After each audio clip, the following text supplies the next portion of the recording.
Fala pessoal, eu sou o Clayton e o vídeo de hoje vai ter uma pegada um pouquinho diferente, tá? Vamos bater em controvérsia sobre o que muitas pessoas falam a respeito dos fundos imobiliários, que é uma porcaria, que não vale nada, que tem um rendimento aí da renda fixa, mas com risco de renda variável, então é uma porcaria, lixo, é isso e aquilo, não sei o que e tal.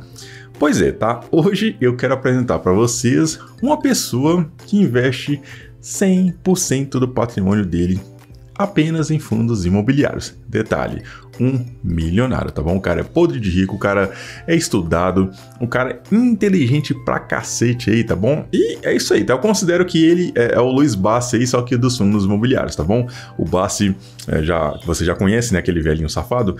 Ele fala que investe apenas em ações e do lado oposto aqui temos um rapaz aí, gente fina pra caramba, que investe apenas em fundos imobiliários, tá? Qual dos dois está certo? Não sei, cada um faz o que quer com o seu dinheiro, mas hoje eu quero mostrar para vocês essa pessoa aí, tá aqui. É o nosso amigo Professor Baroni, pessoal. Eu sei que muitos de vocês já conhecem o trabalho dele, tá? E quem não conhece, vai descobrir nesse vídeo aqui. Então eu conto com você, deixa like nesse vídeo aí, tá? Para ajudar, se inscreva caso não seja inscrito ou inscrita. E vamos ouvir aqui a opinião de um especialista no assunto aí, tá bom? Bom, tô aqui no vídeo, pessoal, e na verdade, esse aqui é um corte do podcast do Investidor Sardinha, tá bom? Eu vou deixar o link original aqui no primeiro comentário fixado e também na descrição desse vídeo, tá bom? Se você quiser lá depois conferir esse vídeo aqui na íntegra, beleza? Então, vamos lá. O título é: ele investe 100% do seu dinheiro apenas em fundos imobiliários. Fete Professor Baroni. E vambora. Então hoje, apesar do meu patrimônio estar todo alocado em fundo imobiliário, quando eu digo todo patrimônio de renda variável, todo o patrimônio, já respondendo a sua segunda pergunta, todo o patrimônio aplicável, né? Porque eu tenho, obviamente, uma reserva de oportunidade, uma reserva de emergência, que aí fica em renda fixa normal. Mas o que está aplicado lá no meu home broker, vamos falar assim? Tá tipo 99% fundo imobiliário. É fundo imobiliário, entendeu? Então... Cortezinho rapidinho, prestar atenção no que ele falou, tá? Ele já tem reserva de emergência, ele já tem uma reserva de oportunidade e o dinheiro que sobrou para ele aplicar em renda variável, em vez de investir em ações, REITs e tudo mais, ele preferiu colocar apenas em fundos imobiliários, tá? Mas ele já tem reserva de emergência e de oportunidade, tá? Informação importante aí, tá? Vamos embora. Dentro da minha carteira de fundo imobiliário, eu consegui criar a diversificação que eu precisava. Né? Então, o que isso quer dizer na prática? Que o meu ciclo de competência ficou bem restrito, porém, dentro desse meu ciclo de competência, eu me especializei muito. Então, é óbvio que isso é um desafio, é óbvio que isso não é recomendável para a grande maioria das pessoas, mas nesse exato momento, tem um fazendeiro que o ciclo de competência dele é soja. É gado. Tem 100% do patrimônio na própria empresa. Tá ali. Desculpa aí, pessoal, um cortezinho aqui, ó. Olha só o que ele falou, né? Ele não recomenda isso para ninguém, mas na área dele, ele é um especialista. Se você abrir uma empresa e agora, sei lá, uma academia, você não vai investir todo o seu dinheiro na sua academia? Você não vai ter essa academia, não vai ser sua vida, sua fonte de renda principal? Se essa academia quebrar, se der alguma coisa, você tá lascado, não é? É um exemplo da academia, tá? Pode ser um supermercado, uma barbearia, um salão de beleza, enfim, tá? No mesmo caso, é ele aí, tá bom? Ele investe apenas em fundos imobiliários, o patrimônio de renda variável, mas ele é um especialista nesse assunto aí, tá? É isso, é normal. Então, assim, a partir do momento que você abre uma padaria, o seu dinheiro, sua energia está naquela padaria, o seu ciclo de competência é padaria. Então você vai contratar ou vai ser um bom confeiteiro, você vai ter um atendimento diferenciado, você vai criar um ambiente na sua padaria que favoreça que as pessoas vão lá. Então, a sua energia, o seu dinheiro, as suas coisas estão ali. Ninguém vai virar para esse cara e falar assim: olha, para você diversificar, você tem que ter uma padaria, um açougue, um restaurante japonês, uma churrascaria, porque você tem que diversificar. Então, esse conceito de diversificação, ele é dentro do seu ciclo de competência. Então, a sua padaria vai ter que ter também uma rosca diferenciada, vai ter que ter também um docinho diferenciado. Caramba. Lá no caixa você vai ter que ter vários tipos de chocolates para a pessoa pegar, você vai ter que ter 2, 3 freezers de sorvetes diferentes, então você vai diversificar dentro do seu ciclo de competência da padaria. Mas fazendo uma provocação, Pode você não fazer. acha que é um mal dos empresários, talvez do século passado, ou talvez do início desse século ali, até nos anos 2000 ainda tinha muitos empresários assim, mas quando o cara tem todo o patrimônio dele, né, atrelado a uma empresa, a gente viu grandes empresas, né, grandes conglomerados mesmo, empresas gigantescas que a gente nunca imaginaria que teriam um problema. Imagina o cara da Olivetti, dentro do ciclo de competência dele, ele dominava todas as máquinas de escrever, né, e aquilo ali ruiu o império agora dos... RH sem flash, perdendo tempo com atividade... Mas é só pra enfatizar aqui, pessoal, realmente eu não tinha nem parado pra pensar por esse ponto. Tipo, a pessoa pode sim estar muito bem diversificado, mas dentro da área que ela atua. Caramba, isso aí pode ser tema pra um outro vídeo aí, tá? Enfim, vamos lá. Deixa eu pular a propaganda aqui. Faz flash e voa.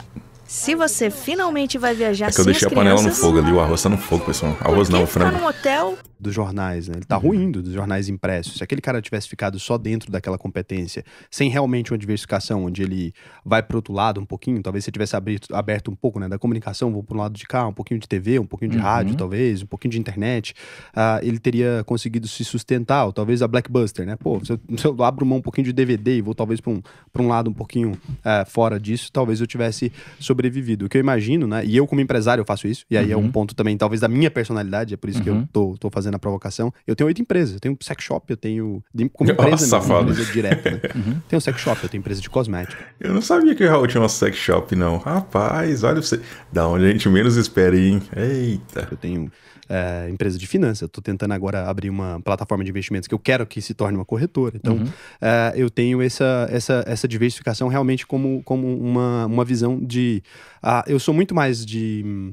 acreditar que existe uma fórmula de construir empresas e de construir patrimônio, e eu tento multiplicar, essa fórmula é aplicável em diversos nichos, eu tento fazer isso com o máximo de coisas possíveis, porque eu acho que quanto mais diversificado o meu patrimônio tiver, quanto mais perninhas eu tiver ali, mais difícil é derrotar aquele monstro que vai virando isso, né? Tá tudo certo desde que você tenha ciclos de competências que vão se crescendo. Veja, não estou incentivando ninguém a ter só uma padaria. Mas se você quiser abrir um açougue, você tem que abrir o seu ciclo de competência para o açougue e tentar formar a melhor estrutura possível. Bom no açougue mais também, gente, né? Então, na verdade, eu vou começar do zero aqui. Vamos dar alguns passos para trás. É a grande diferença de diversificação e pulverização, que até hoje as pessoas têm dificuldade de entender, mas eu consigo explicar de uma maneira muito simples. Você pode ter um conglomerado de 10 empresas com 10 setores diferentes, não tem problema. Você pode estar diversificado desde que esses 10 setores você conheça e atue muito bem. Aí você vai ter que ter pessoas com competência para gerenciar os negócios que você está colocando. Então, o grande problema que eu vejo hoje é que as pessoas têm na carteira Bitcoin, renda fixa, ouro, investimento no exterior, ETF de um monte de coisa da China, não sei o que, tem um monte de ações, tem fundo de investimento multimercado, tem long short, tem fundo imobiliário, tudo. Aí o cara tem 10... Do que você entende bem? Nada. Aí é um problema. Aí é um problema. Aí é um problema. Agora, se você tiver ações, etc., beleza. Se você me pergunta negócio de ações, né? É porque todas as incursões que eu tive em relação a ações, elas... do ponto de vista financeiro, até que tudo bem. No pior cenário, foi um 0 a 0 aqui, um prejuízinho aqui, um lucro ali, tudo bem. Mas as incursões que eu tive em ações, eu esbarrava na interpretação do negócio por detrás. Você vai falar de energia, você tem geração, você tem transmissão, você tem várias condições. Aí você começa a falar e de repente agora já está falando de energia solar, já está falando de energia não sei o quê, aí são os negócios que vão surgindo e você vai ter que entender tudo isso. E em paralelo você vai ter que entender ainda dos balanços dessas empresas. Aí a pessoa não consegue entrar nesse nível de detalhamento. Eu tô quietinho aqui que eu tô assuntando a prosa dos dois aqui, tá bom, pessoal? E realmente, caramba, hein? Para você estudar uma empresa a fundo, demora tempo, tá? Eu, antes de escolher cada empresa que eu investi ali, na minha carteirinha de ações, e os meus fundos imobiliários também, demorei no mínimo 3 meses, tá? Para cada ativo que eu escolhi. E ainda assim eu falo para vocês que eu não conheço bem a fundo cada investimento que eu faço ali, tá? A fundo, todos os detalhes, tá? E eu tô falando a fundo mesmo, desde a história da empresa, a criação da empresa, tá? O que levou o fundador lá a abrir aquela empresa, até os dias de hoje, no que atua, o que fez, o que não fez. Isso é uma coisa que dá muito trabalho, pessoal. O basicão tá um pouquinho acima do básico também. Obviamente, isso é obrigatório a gente aprender, tá? Mas a fundo 100%, gente, como é que uma pessoa tem uma carteira de 20 ações diferentes, a pessoa conhece 100% daquelas empresas? Não sei, tá? Pode existir essa pessoa que conhece, mas eu acho bem difícil aí, tá? Mas, enfim, a pessoa sabendo o básico ali, né? Um pouquinho mais que o básico, sim, dá pra investir sem problemas aí, tá bom? Também não precisa ser aquela coisa toda, não. E hoje em dia também a gente pode assinar várias casas de análise aí que tem ótimos relatórios, pessoas que são profissionais que vão cuidar desse problema aí pra você, tá? Cleitão, você não pode terceirizar tudo mais? Ok, calma, relaxa, mas realmente tem algumas empresas que são muito boas no que fazem aí, tá bom? Enfim, aí ela se perde. Aí ela começa a ter uma carteira diversificada, mas com base em quê? Então essa diversificação sem conhecimento é uma pulverização de risco. Você dá tiros para todos os lados para se proteger.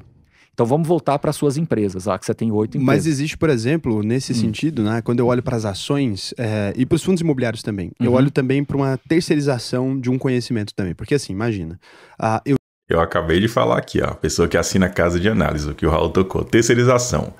E ok, né, é aquele negócio, é melhor você mesmo conhecer e tudo mais aí, mas realmente, como eu falei, tem empresas que são muito boas no que fazem aí, tá bom? Não seria o ideal, mas por que não? Eu não tenho capacidade, né? Mesmo como sendo gestor, eu sou gestor desde novinho, desde 19 anos de idade, sou diretor de empresas e tal. Eu não teria capacidade jamais para tocar uma empresa do ramo do setor alimentício, por exemplo. Eu consigo avaliar se aqueles números são bons, eu consigo avaliar se aquele market share faz sentido, eu consigo avaliar se a publicidade daquela empresa está gerando um bom retorno, eu consigo avaliar se aquele negócio é bom ou se ele é ruim. Eu consigo avaliar dentro daquele nicho dele. Tem coisa que eu não consigo. Não tenho petróleo, por exemplo. Não consigo. Porque realmente para mim quando você tem um órgão internacional, a OPEP, que controla o preço e tal, aí eu cheguei num ponto que para minha limitação, né, eu não consigo chegar nesse nível de abstração hoje em dia, de falar, putz, tem um órgão que regula isso aqui, pode mexer no preço disso aqui e se interfere em todo o resto, então eu não consigo, aí eu não invisto. Mas dentro desse conhecimento, por exemplo, que às vezes é raso sobre negócios de modo... Meu sentimento é o seguinte... Ó, falando baixo aí, ó, o que aparece aí, eita lasqueira. Com certeza, não tive... assim, a qualificação suficiente para poder sensibilizar os meus pares de seguirem uma trajetória parecida com a minha, tá certo?